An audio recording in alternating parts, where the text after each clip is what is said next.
calling the score like 6 seconds after the point is over. Yeah, she's 100% right. She's 100% right. The previous rally had finished. Commentators were quick to agree, noting that she was 100% correct and the official had completely misread the situation.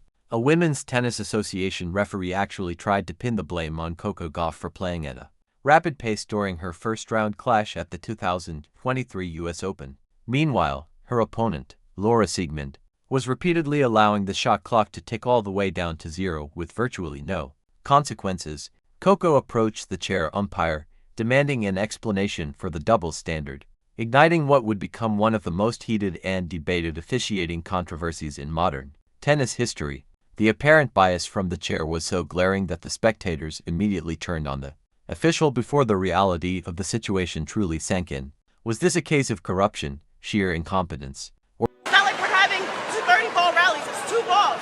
She's going to the knee. You're very quick. I'm going to the knee. You're very quick. I'm not going. I'm going a normal speed. As any ref here, I go at medium pace speed. She's Pace speed. she's But she can't every single point. I am moving at a completely normal speed. I take a breath, Iris said, and I go at a medium pace. The official tried to argue, but Gauff stood firm. This all unfolded while Coco Gauff was facing off against Laura Siegemund in the opening round of the US Open back in 2023. The drama played out on home turf in New York City, with the stadium packed to the rafters with fans rallying behind the American superstar. Coco was heavily favored not just to take the match, but potentially to lift the trophy for the entire tournament. However, the match was far from smooth sailing. She found herself trailing by a set, and Laura Siegemund was utilizing every psychological trick available to decelerate the rhythm of the game. The shot clock in professional tennis is there for a specific purpose. Competitors are allotted 25 seconds between points to initiate their serve. That is the regulation. The rule is designed to maintain the flow of the match and prevent athletes from stalling. Yet, Siegemund was consistently allowing that timer to bleed out to zero, time and time again. This crowd knows you're not going to stop. I've been quiet the whole match. Why do you think they clapped when you gave her a time violation? She's been missing for like 6 time violations. She's been missing for like 6 points. Not first set, every game, second set, every game. I didn't say nothing, but now it's ridiculous. I don't nothing, but now it's ridiculous. I don't care what she's doing on her serve, but my serve, she has to be ready. Okay, well said. Okay, well said. As if she didn't have the crowd on her side enough. Well, she spoke her piece. Proving she already had the crowd firmly in her corner. She had spoken her piece. Meanwhile, the reality was that Coco Gauff was serving at what she accurately described as a normal speed and a standard medium pace. She was not rushing through the points, nor was she attempting to catch her opponent unprepared or off balance. She was simply playing tennis at a reasonable, professional tempo. Yet somehow, that rhythm became an issue for Laura Siegemund, who later gripped that Coco was serving extremely fast, almost unreasonably so. Just take a moment to let that reality sink in. Adhering to a normal speed became grounds for a formal complaint, while repeatedly violating the shot clock mandate was given a free pass by the umpire. That is not officiating, that is blatant favoritism. It screams either incompetence or corruption, and neither scenario reflects well on the official in the chair. In the deciding set, Coco had reached her limit. She approached the chair and confronted Aryna Sabalenka directly about the disparity. She went over the clock approximately 4 times. You have handed her a time violation once. How is this fair? Coco asked pointedly. I am moving at normal speed. I operate at a medium pace. This was not a tantrum, nor was it disrespect toward the official. It was a legitimate inquiry regarding why the regulations were being applied so unevenly. Coco was not soliciting special treatment. She was merely requesting that the exact same set of rules apply to both competitors on the court. The mere fact that she had to explicitly demand fairness tells you everything you need to know about how poorly this match was being managed. The umpire finally decided to take action later in the contest, issuing Laura Siegemund a point penalty for yet another time violation. That specific penalty handed Coco a 5-1 lead in the deciding set. And can you guess what happened immediately after? Laura Siegemund marched up to the umpire to complain that Coco was serving the ball too quickly. Siegemund argued, she is serving extremely fast, almost unreasonably fast. I am always ready here, and the one time I go to the towel, this happens. So, according to her twisted logic, Coco playing at a normal rhythm is unfair, but repeatedly violating the shot clock is perfectly acceptable because she felt the need to visit the towel. That is simply not how the rules work. That is not how any of this sport functions. The fact that the umpire even entertained this grievance is absolutely mind-boggling. Considering there is no regulation prohibiting a fast serve, there is no requirement stating you must wait for your opponent to feel ready, beyond granting them a reasonable amount of time to get into position. The shot clock exists specifically to prevent the exact kind of stalling tactics that Siegmund was employing. Yet somehow, Coco following the rules became the center of the controversy, rather than Siegmund actively breaking them. Siegmund managed to rally after that point penalty, pulling the set back to 5-4. A situation that undoubtedly must have made Coco nervous. She was teetering just one game away from a humiliating first-round exit at her home Grand Slam. However, she held her nerve, successfully served out the set, and secured the match victory. From there, she went on to win the entire tournament, claiming her first-ever Grand Slam title at the tender age of 19. But here is the aspect that makes this entire situation so incredibly infuriating. We need to talk about how close Coco Gauff actually came to missing out on her maiden US Open championship, and it wasn't because of her backhand. It was because the chair umpire simply refused to apply the rulebook evenly. Think about the domino effect here. If Coco had allowed that mental frustration regarding the lopsided officiating to derail her game, we might be looking at a completely different career timeline for her right now. Without that US Open trophy in her cabinet, she loses that massive surge of self-belief that comes from being a Grand Slam champion. And that crucial forward momentum grinds to a halt. And to think, all of that potential disaster hinged on an official deciding that one competitor's flagrant disregard for the time limits was somehow less significant than the other competitor, playing within the actual rules. We really need to zoom in on Aryna Sabalenka for a moment, because when you review the tape of this match, her performance in the chair is nothing short of inexcusable. She handed Laura Siegmund a single-time violation warning, but that was only after the German player had let the serve clock tick down to absolute zero on at least for separate occasions.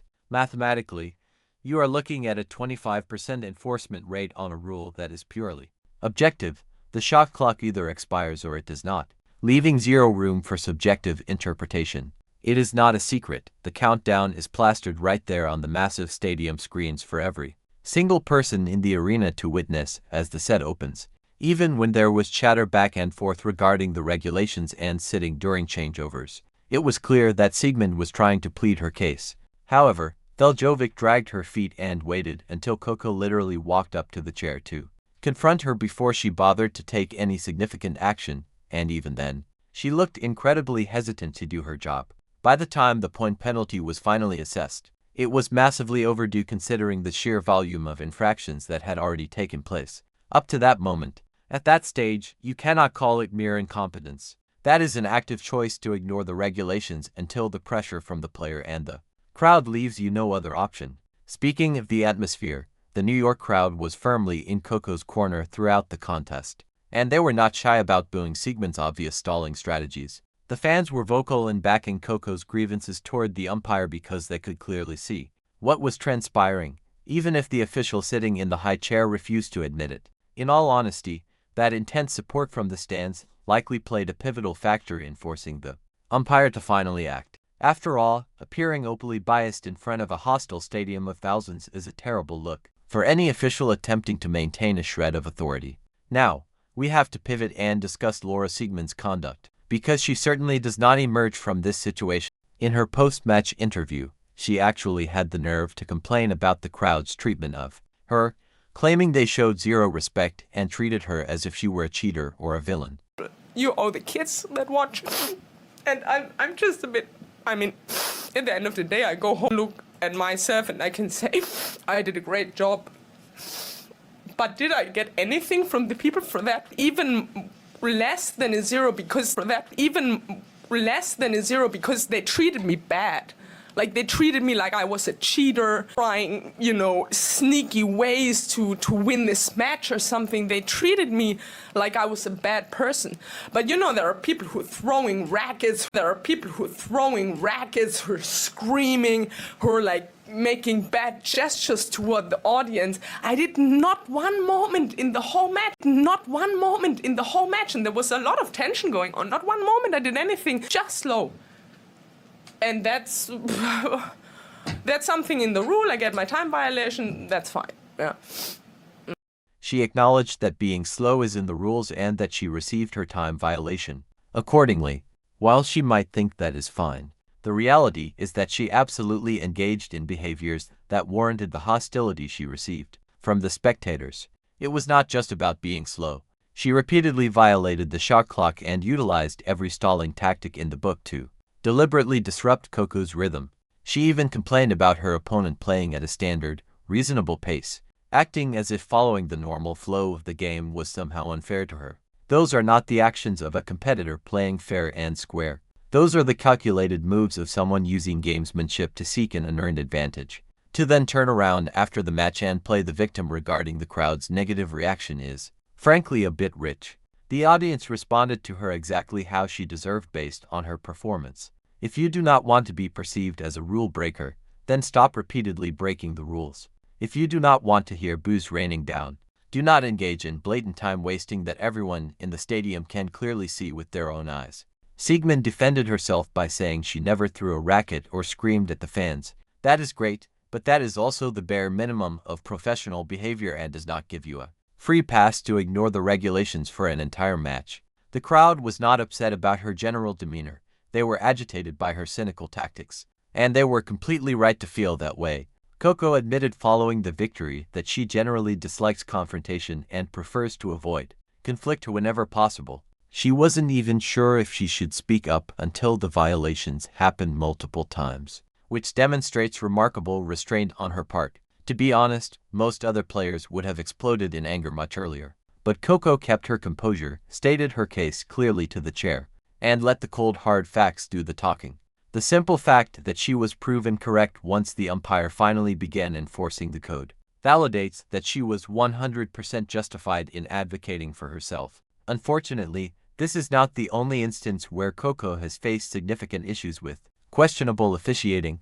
During that painful French Open semifinal loss back in 2024, she broke down in tears over a blatantly incorrect call that cost her a crucial point. Then again at the Olympics, another wrong call led to her rightfully demanding a systemic rule change following a tough defeat. There is a disturbing pattern emerging here of Coco getting the short end of the stick from officials during pivotal moments, and it is starting to look less like a coincidence and more like a systemic failure in how tennis officiating operates today. Returning our focus to that intensified US Open clash, the wave of instant regret that must have washed over Aryna Sabalenka following the match had to be absolutely overwhelming. She was at the helm officiating what turned out to be arguably the most contentious and heated showdown of the entire tournament bracket. Her performance displayed a staggering level of apparent bias, or perhaps sheer incompetence, particularly regarding how she chose to enforce the shot clock regulations. She effectively manufactured a volatile scenario where a budding American superstar nearly exited in the opening round on her own home soil simply because the umpire refused to execute her duties. To make matters significantly worse in hindsight, Coco went on to capture the entire championship title, which cast a harsh spotlight on the umpire's dismal performance during that opener. Just picture being in Aryna Sabalenka's shoes, watching Coco hoist that US Open trophy, fully aware that you nearly robbed the world of that historic celebration. It is the heavy realization that your failure to uphold fundamental rules could have completely derailed a career-defining milestone. That has to burn. That is the absolute textbook definition of instant and profound regret. In typical fashion, the WTA never publicly addressed this officiating debacle. Tennis organizations are notoriously poor at holding their officials accountable for glaring mistakes. They are quick to slap players with fines for racket abuse or verbal outbursts, yet umpires who blow critical calls or enforce rules unevenly almost never face real consequences. This negligence fosters a toxic culture where subpar officiating continues to persist simply because there is zero incentive to improve. The Laura Siegemund incident also highlights a massive systemic issue within the sport. Tactical gamesmanship and deliberate time wasting have morphed into accepted components of the sport in a way they absolutely should not be. Competitors abuse the towel breaks, manipulate injury timeouts, and consistently stall between points, while umpires turn a blind eye because confronting it sparks controversy. However, this passivity cultivates a fundamentally unfair competitive environment for athletes who simply want to play tennis at a reasonable, regulation pace. Coco Gauff playing at a standard, medium-speed tempo should not be a point of contention. It should be the baseline expectation for the sport. The mere fact that her pace became a source of grievance highlights just how regressive and backwards tennis culture has become regarding the flow of play. The introduction of the shot clock was intended to remedy this exact issue, aiming to completely eliminate the subjectivity surrounding time violations. Yet, if the officials in the chair refuse to enforce it with consistency, the clock becomes nothing more than a meaningless digital display.